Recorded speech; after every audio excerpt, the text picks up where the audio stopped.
Good morning students. Last class में हमने discuss किया था about the soil water and in this class we are talking about water movement in the soil. So there's a some definitions, or you can say there's some terminology. So term is infiltration. So previously हमने discuss किया है about infiltration क्या होता है कि water का ground के अंदर मूवमेंट, वाटर का ग्राउंड के अंदर मूवमेंट क्या कहलाता है? इनफिल्ट्रेशन। ठीक है,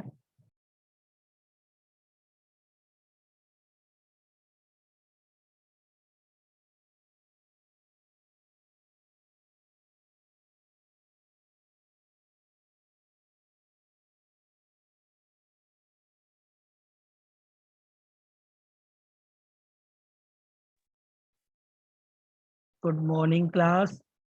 लास्ट क्लास में हमने डिस्कस किया था soil water. In this class discussing about water movement in the soil. Okay, so there's some terminology. So number one is infiltration.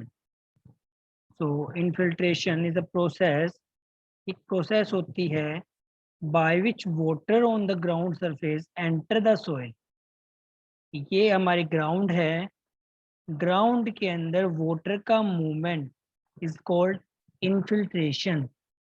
ठीक है, so infiltration rate is the soil science is measured by the rate at which soil is able to absorb rainfall or irrigation.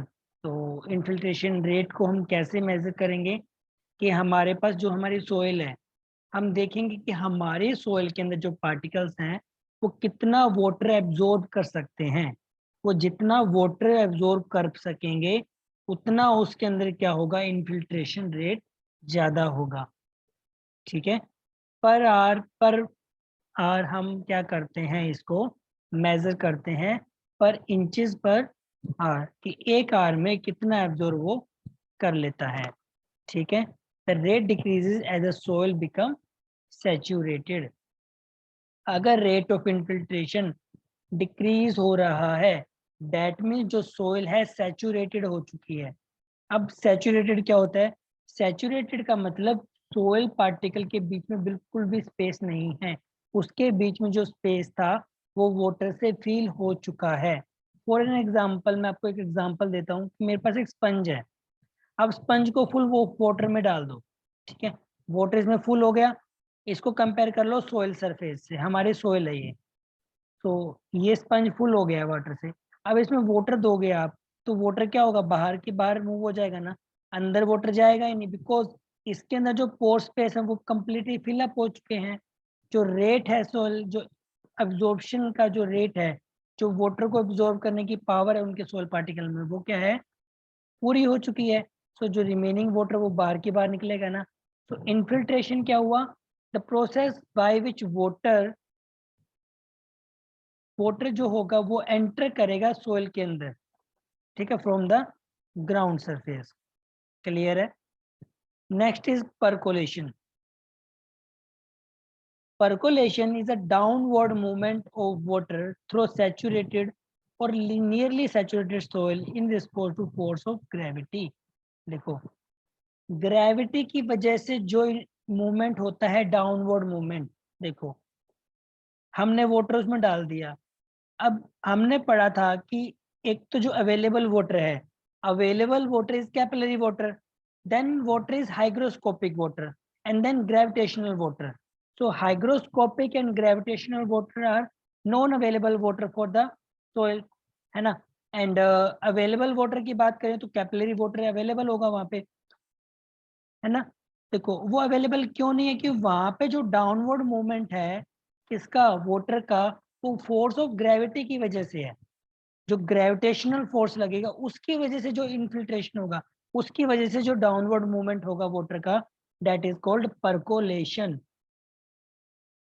अगर कोई बात करे कि gravity के respect में बात करें तो परकोलेशन, और movement of water without gravity के रिस्पेक्ट में करें तो इनफिल्ट्रेशन। ठीक है, percolation occur when water is under pressure when the tension is smaller than half atmosphere. Simple सा आपको इतना ये फालतू चीज याद रखनी है, आपको बस इतनी ये वाली चीज याद रख लेना कि जो डाउनवर्ड मूवमेंट होता है due to the gravity is called percolation. Next is interflow. So interflow is a lateral seepage of water in a relative previous soil above a less previous layer. Such water usually reappear on the surface of soil at a lower elevation.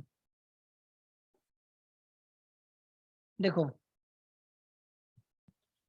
मेरे पास ये एक land है मेरी पास, ठीक है, मैंने water दिया इसको यहाँ पे, तो ऐसा भी तो होगा इसके साथ पार्टिकल इधर की भी तो अटैच है, तो ये लेटरली भी तो मूव करेगा, है ना, इधर से वाटर भी लेटरली मूव करेगा।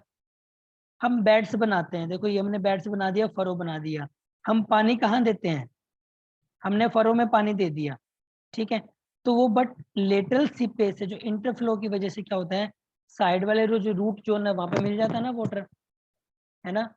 तो इंटरफ्लो क्या होता है, जो लेटरली सीपेज होगा वाटर का, जो लेटरली एब्जॉर्ब होगी, जो लेयर्स होगी उनकी वजह से जो एब्जॉर्ब वाटर होगा, उसे हम बोलेंगे क्या, इंटरफ्लो। और जो अगर बात करें कि जो एलिवेटेड लेयर है, जहाँ पे मान लो कि एक सरफेस एलिवेटेड सरफेस है, ऐसे इंक्लाइन सरफेस है ना, तो हमने वाटर दिया इसको यहाँ पे, ठीक है, तो ग्रेविटी इंक्लाइन की वजह से जो वाटर है सीपेज होकर इधर आ जाएगा ना, तो ये इंक्लाइन सरफेस का जो एरिया होता है वहां पे क्या होता है, ज्यादा होता है और मोस्टली वहीं पे देखने को मिलता है। This is called interflow. Clear है। Fourth terminology is leaching. So leaching reference to the soluble chemical or mineral drain away from soil, ash or similar material by the action of percolating liquid।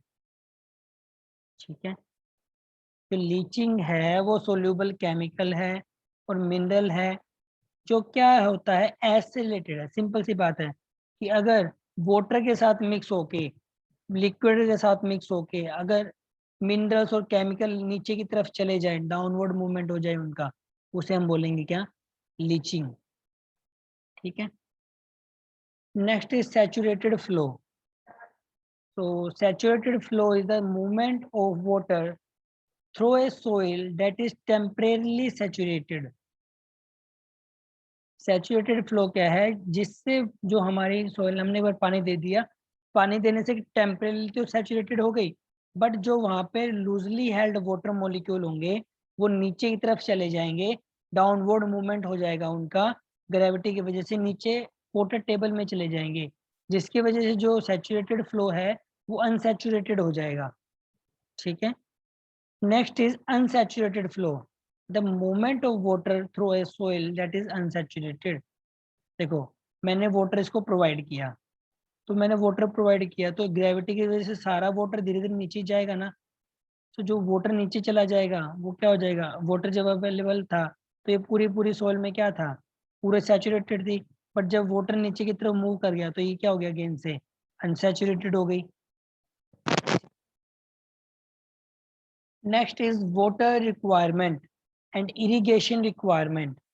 तो water requirement of crop,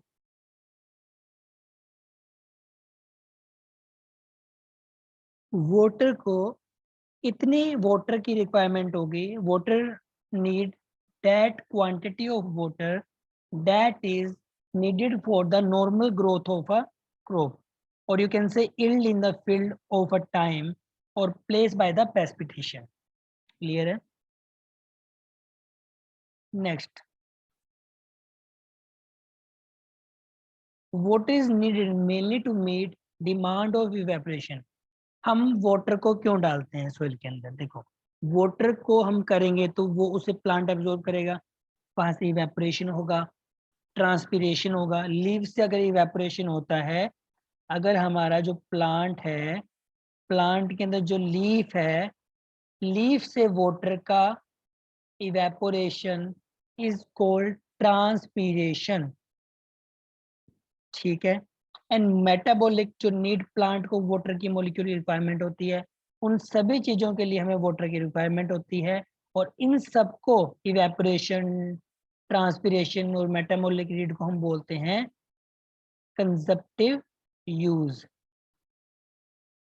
ठीक है, since water used in the metabolic activities of plant is negligible, being only less than 1% of quantity of water passing through the plant, evaporation and transpiration।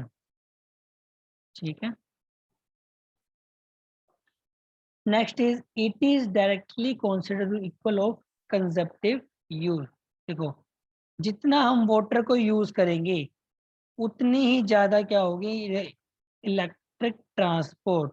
हमारा ई मतलब evaporation और T मतलब transpiration. तो जो ET है वो डायरेक्टली प्रोपोर्शनल हो जाएगा कंजप्टिव यूज के। तो जितना ज्यादा यूज करेंगे वाटर को उतनी ज्यादा इवेपोरेशन होगी और उतनी ज्यादा उसमें क्या होगा, ट्रांसपिरेशन होगा। ठीक है, next, in addition to the ET water requirement WR include losses during the application of irrigation. देखो, हमारे प्लांट को रिक्वायर्ड है WR, water requirement WR।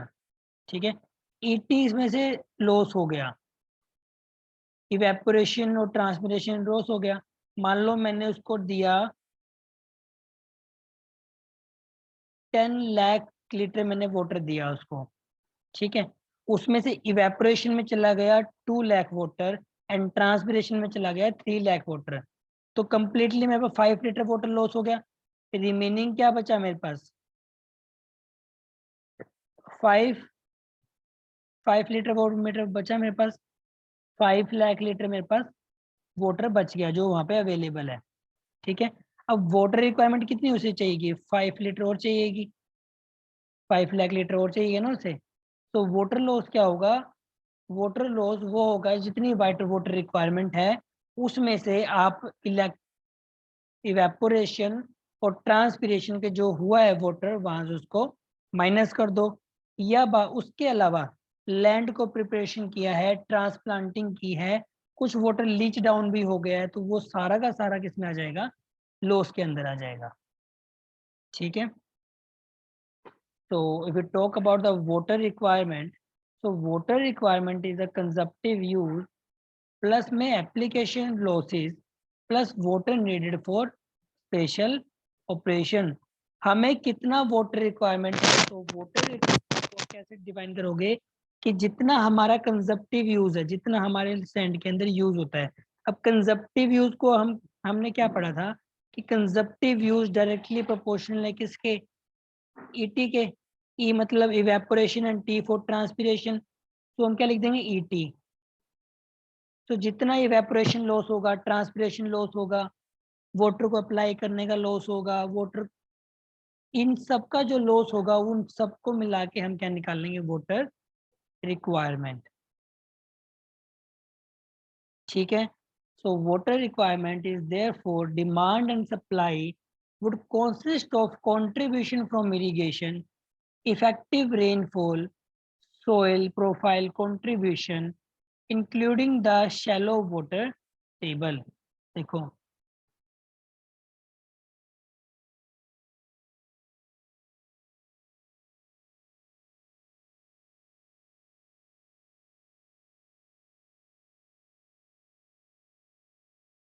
Water requirement क्या होगी, जो वाटर रिक्वायरमेंट होगी वो इनफिल्ट्रेशन रेट, इफेक्टिव रेनफॉल, ठीक है, और जो शैलो वाटर टेबल है उन सबको मेजर करके हम वाटर रिक्वायरमेंट भी निकाल सकते हैं।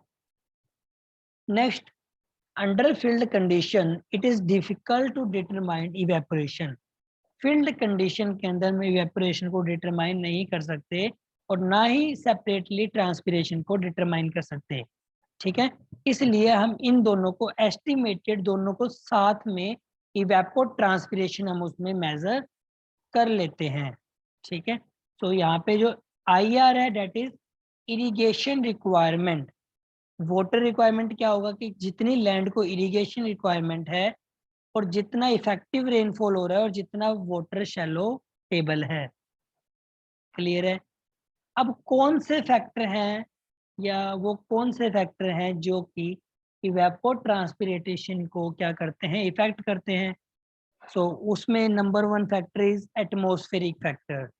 तो एटमॉस्फेरिक फैक्टर इज प्रेसिपिटेशन। देखो एक मेरे पास लैंड थी, ठीक है, एक मेरे पास लैंड है, लैंड के अंदर वाटर रिक्वायरमेंट थी मुझे 10 लीटर वाटर। बारिश हो गई, बारिश के बाद 7 लीटर वाटर तो बारिश से आ गया। अब रिक्वायरमेंट कितनी है, 3 लीटर वाटर की, है ना। ठीक है, अब देखो अगर बारिश हो जाए, प्रेसिपिटेशन हो जाए, तो जितना इवेपोरेशन हुआ है, इवेपोरेशन क्या होगा, वो सारा सारा दोबारा फिलअप हो जाएगा। तो फैक्टर डिटरमाइन करेगा ना। अब ज़्यादा सनशाइन पड़ेगी तो इवेपोरेशन ज़्यादा होगा, ट्रांसपिरेशन ज़्यादा होगा। विंड वेलोसिटी जितनी ज़्यादा चलेगी तो इवेपोरेशन ज़्यादा होगा, ट्रांसपिरेशन ज़्यादा होगा। टेम्परेचर और relative humidity, temperature relative humidity, जितना ज़्यादा टेम्परेचर होगा उतना ज़्यादा इवेपोरेशन होगा, उतना ज़्यादा ट्रांसपिरेशन होगा। ठीक है, जितना ज़्यादा इवेपोरेशन होगा उतनी ज़्यादा रिलेटिव ह्यूमिडिटी बढ़ती है, तो जितनी ज़्यादा रिलेटिव ह्यूमिडिटी होगी उतना ज़्यादा इवेपोरेशन होगा। तो ये कुछ फैक्टर है जो इन एटमॉस्फेरिक फैक्टर है जो कि सोयल वाटर को, अवेलेबल वाटर को क्या करते हैं, इफेक्ट करते हैं। नेक्स्ट सोयल फैक्टर कौन कौन से और प्लांट फैक्टर कौन कौन से हैं। अब देखो वाटर टेबल की डेप्थ कितनी है, 200 स्ट्रक्चर है मेरे पास, एक ये स्ट्रक्चर है उसके वाटर टेबल यहाँ प्रेजेंट है, 100 स्ट्रक्चर है उसका वाटर टेबल मेरे पास यहाँ प्रेजेंट है। ठीक है, सो जितनी ज़्यादा डेप्थ होगी उतना ज़्यादा इन्फिल्ट्रेशन रेट सब कुछ ज़्यादा होगा, लीचिंग ज़्यादा होगी, सब कुछ ज़्यादा होगा, है ना। सो इवेपोरेशन भी क्या होगा, कम होगा। नेक्स्ट अवेलेबल सोइल मॉइस्चर, कि सोइल के अंदर मॉइस्चर कितना है, सोइल के अंदर मॉइस्चर ज़्यादा तो ट्रांसपिरेशन ज़्यादा, मॉइस्चर कम तो transpiration come. Amount of vegetative cover, कि कौन सी वेजिटेटिव कवर है, वेजिटेशन हमने कौन से लगा रखी है सोइल सरफेस पे जिससे ट्रांसपिरेशन और इवेपोरेशन कम हो, है ना। नेक्स्ट प्लांट फैक्टर, प्लांट की मॉर्फोलॉजी भी डिपेंड करता है कि वाटर का लॉस, इवेपोरेशन ज़्यादा होगा या नहीं होगा। देखो एक तो प्लांट है उसकी लीव्स हैं इतनी बड़ी, और एक प्लांट है उसकी लीव्स हैं ये छोटी छोटी, तो ज़्यादा इवेपोरेशन किससे होगा, ज़्यादा इवेपोरेशन होगा जिसका सरफेस एरिया ज़्यादा, जिसका सरफेस एरिया ज़्यादा उसका इवेपोरेशन कम ज़्यादा, और जिसका सरफेस एरिया कम उसका इवेपोरेशन भी क्या हो जाएगा, कम। सो प्लांट की मॉर्फोलॉजी के अकॉर्डिंग भी क्या हो जाएगा, उसकी लीव साइज, उसके अंदर अगर स्टोन्स हैं, लाइक कीकर है उसके अंदर, खैर के अंदर छोटे छोटे स्पाइंस होते हैं, जिसकी वजह से क्या होता है, लीफ का मॉडिफाइड वर्जन है स्पाइंस, तो जिसकी वजह से जो वाटर का लॉस कम होगा, इवेपोरेशन कम होगा। Next crop geometry, next plant cover, plant का कवर क्या है, नेक्स्ट इज स्टोमेटल डेंसिटी।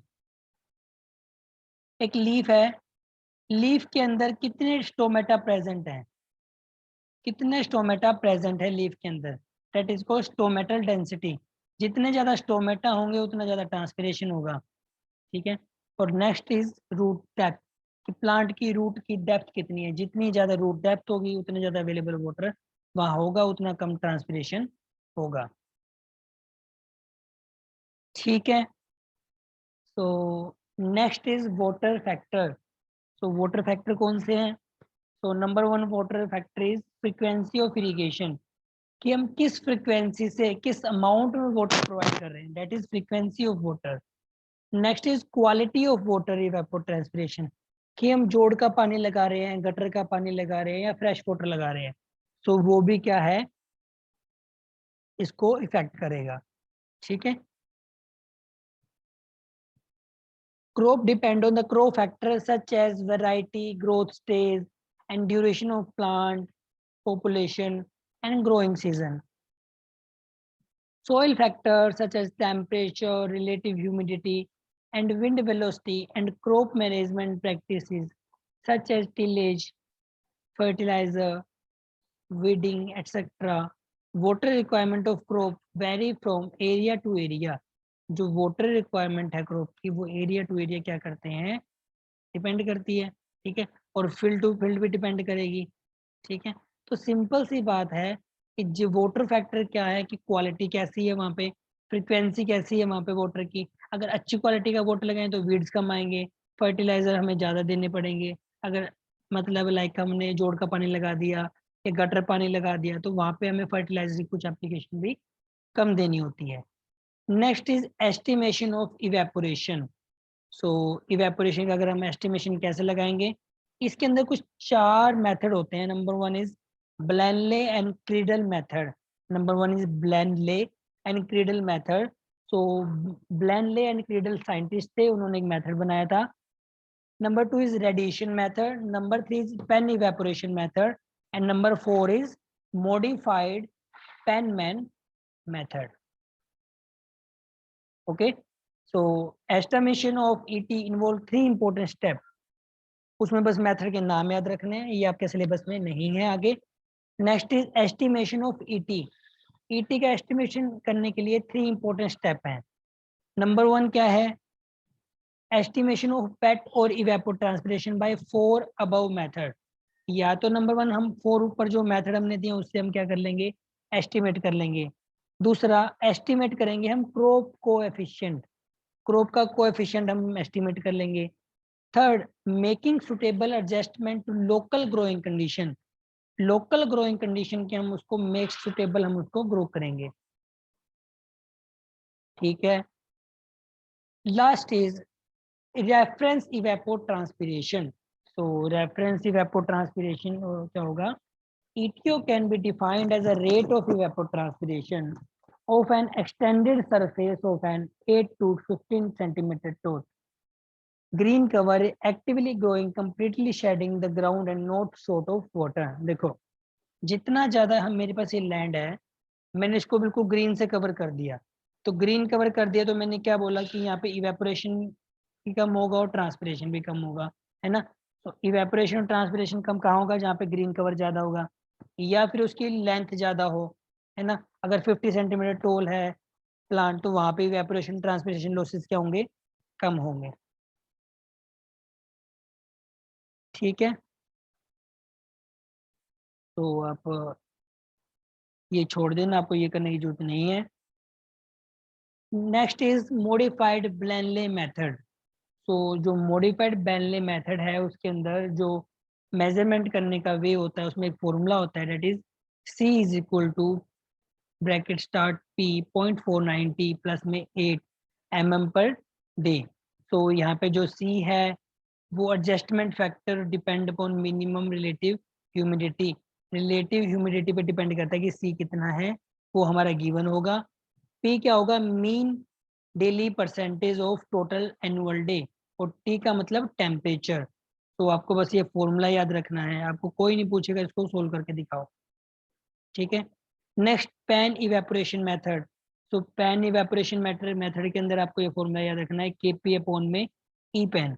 तो KP मतलब क्रॉप फैक्टर और ई पैन का मतलब पैन इवेपोरेशन, इसमें भी ये फॉर्मूला याद रखना है। Next is modified Penman method. तो इसका फॉर्मूला गिवन है CW.RN plus 1 minus W dot FU dot EA minus ED, जहाँ पे RN क्या है, नेट रेडिएशन है, W क्या है, फैक्टर एल्टीट्यूड पे टेम्परेचर जो फैक्टर है, विंड है उसका फैक्टर है, EA माइनस ED क्या है, वेपर प्रेशर डेफिशिएट है, C क्या है, एडजस्टमेंट फैक्टर है, RN क्या है, वहाँ पे वैल्यू आपको गिवन है, EA क्या है, सैचुरेटेड वेपर प्रेशर है, ED क्या है, प्रेशर है। ठीक है, और क्रॉप कोफिशिएंट हमारा KC मल्टीप्लाई E2 हो है। ठीक है क्लास, तो आज हम यहीं तक करते हैं, नेक्स्ट क्लास में हम करेंगे from the irrigation requirement. Till then take care, bye.